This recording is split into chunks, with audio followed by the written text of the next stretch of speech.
A day in my life as a licensed professional teacher na mas piniling magtinda.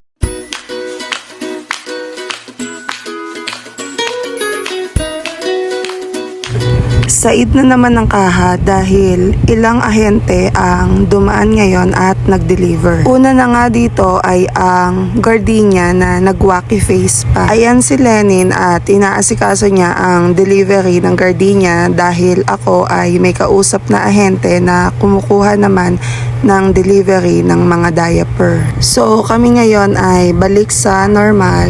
Normal in a way na kami lang tatlo ang magkakasama sa bahay dahil kahit nga birthday ngayon ng aking asawa ay nakatakda na ngayon din ang pagbalik niya sa taniman. After nga ng delivery ng gardenia ay ang sumunod naman ay ang Nestle. Inaayos ko ngayon ang delivery sa akin ng mga gatas. Ang kagandahan lang talaga kapag nakakuha ka ng ahente ay marami itong advantage. Una, less time consuming dahil hindi ka napupunta para mag-grocery. Tipid ka na din sa gas or sa pamasahe. Pangalawa, ang pinakagusto ko doon ay halimbawa yung item mo ay nasira ng daga na hindi naman maiiwasan or nabutas or inabot ng expiration. Ito ay pwede mong ibalik sa kanila at i-refund nila ito. Kagaya nga ng nangyari sa akin itong nakaraan, nabutasan ako ng 680 at 840 grams na Bear Brand.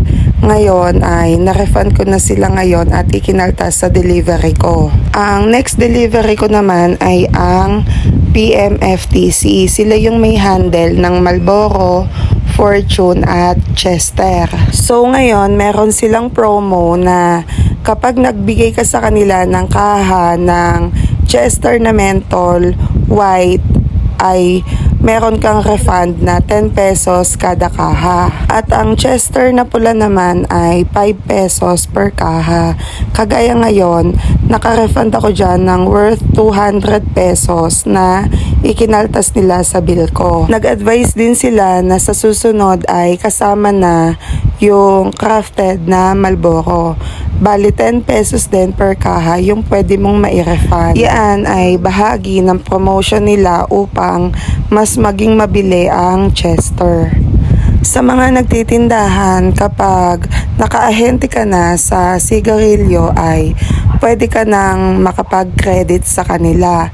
Kagaya ngayon, ako ay nakakredit na sa kanila kung minsan ang order ko ay umaabot ng 17,000 ay utang po yon. Yan po ay iaalok nila sa iyo kapag maganda yung pagbili mo sa kanila. Advantage din yon para yung sanang nakalaan mo para sa yosi ay mailalaan mo sa ibang item. Okay lang na umutang basta na ma-manage mo at nai-handle mo ng tama. So yan na lang muna.